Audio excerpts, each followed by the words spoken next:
A bit deeper into medicine specifically in CUHK and HKU. Well, this is all from experience. So firstly, for both medical schools, the most important and most predominant factor that would determine whether or not you get into medicine is your final IB grade. So I know a lot of people, and particularly me, back in high school, I focus on getting attachments, getting experience, getting volunteer experience. But in short, only your final IB grade really matters in Hong Kong.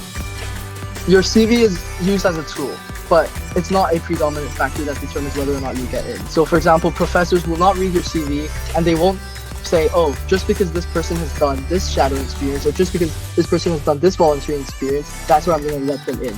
They really only look at your final IB grade and whether or not you hit that threshold that's given to you in your conditional offer.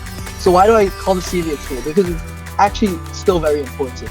For example, during your interview, your professor, your interviewers would read up on your CV and they, ask you what you've written in your CV and what, for example, the lessons that you've learned from your experiences or what you've experienced in the past. So that's why your CV is a tool, because it gives you things to talk about during the interview. And apart from your CV, there's also other important things that you should read up on. So your medical history, bioethics, as well as recent medical news, because these are also very common things that interviewers tend to ask you during particularly the CUHK interview.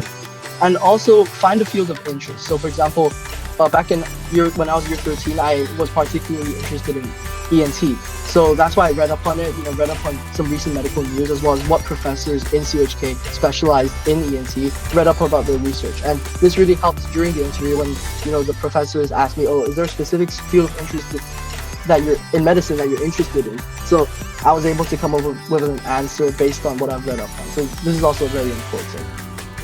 Now, specifically in CUHK, what the interview is going to look like, it's going to be approximately 15 minutes and it's going to be delivered in English.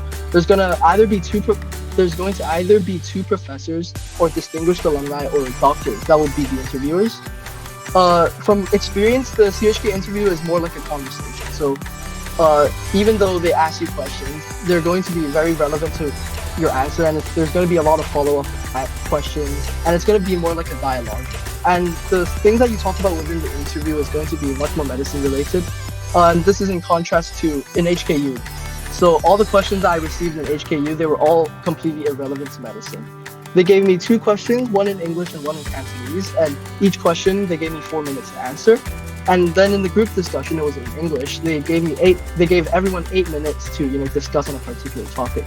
And honestly, I described the HKU interview as quite industrial. It's quite robotic, because what basically happened was that I went into the interview room. They started the timer. I talked for 4 minutes, 8 minutes. Then they stopped the timer and I left the room. So it was very industrial. Whereas in CUHK, I felt much more warm. It was much more comfortable for me because it was like a conversation. But I think this depends on personal preference as well.